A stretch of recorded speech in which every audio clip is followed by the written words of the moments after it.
looked at it and we've tested it to make sure that it works right. All of our, these are some ophthalmology eye equipment that we're sending to Niger with a special project with the Nigerian government. So we sourced this from ophthalmologists. We made sure that it works. We're doing quality control now, and then off it'll go, because we don't want to send anything broken. What would that do? We do a sort here.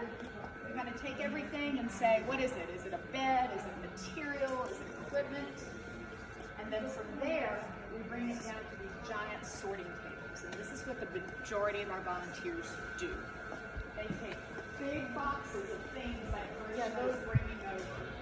Lots and lots and lots of boxes. And they open them up and they decide if those boxes are dressings, are they cloth products, skin, containers, all the way down.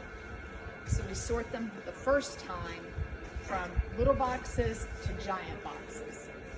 And when they're being sorted, they look at expiration dates, they look for holes, they look for breakage, they look for anything that might mean that it's not usable. And those do end up getting thrown away because I don't want to give bad equipment to anybody, right?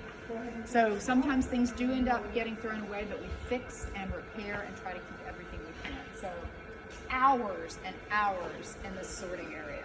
It's crazy. Look how big this place is. Yeah, it looks like a store.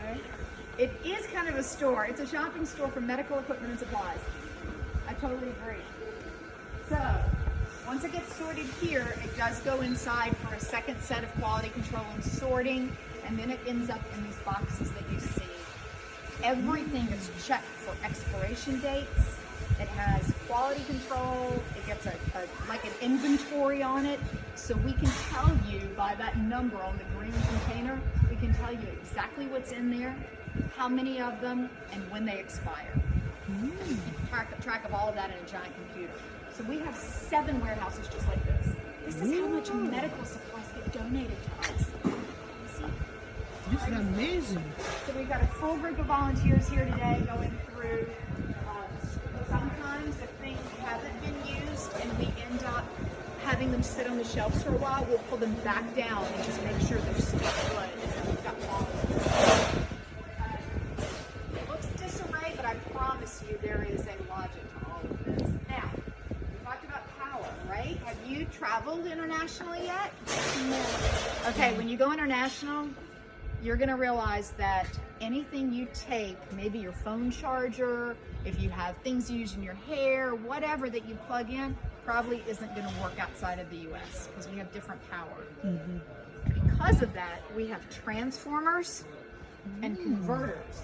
And that's one of the other reasons we go into those countries, because I'm going to take a picture of the plugs, I'm going to understand the power, and I'm going to make sure that we've got converters that help make sure the equipment we send works. Because why would I send something that doesn't work? Doesn't make sense, does it? This is our electric planning station. And then back here is where all the big giant equipment, like nebulizers. Have you ever been sick? Have you ever had a chest cold and they had to make you breathe? You haven't had one of those yet? Okay, so that's what those nebulizers are. What happens if you are in Nigeria or another country and you're a kid or an adult and you've got really bad congested chest and you don't have anything to help break those chest colds up? And then it gets tighter and tighter and tighter and you might end up dying. So we have nebulizers that will allow people either with chronic disease or think about COVID, all of those people with this, we can send those out, and that's one part of the treatment. And some of those are battery powered. And so we send those with the batteries too. So even things you just don't even think about, like stuff you don't think about. This whole area, big beds. Yesterday you were in a hospital somewhere in a third world country and you're laying on a pallet on the floor in the dirt. Today, you're on a hospital bed because we've worked together and we've been there. You're a mom and you're having a baby and there's not a table with stirrups, so you're on a pallet on the floor.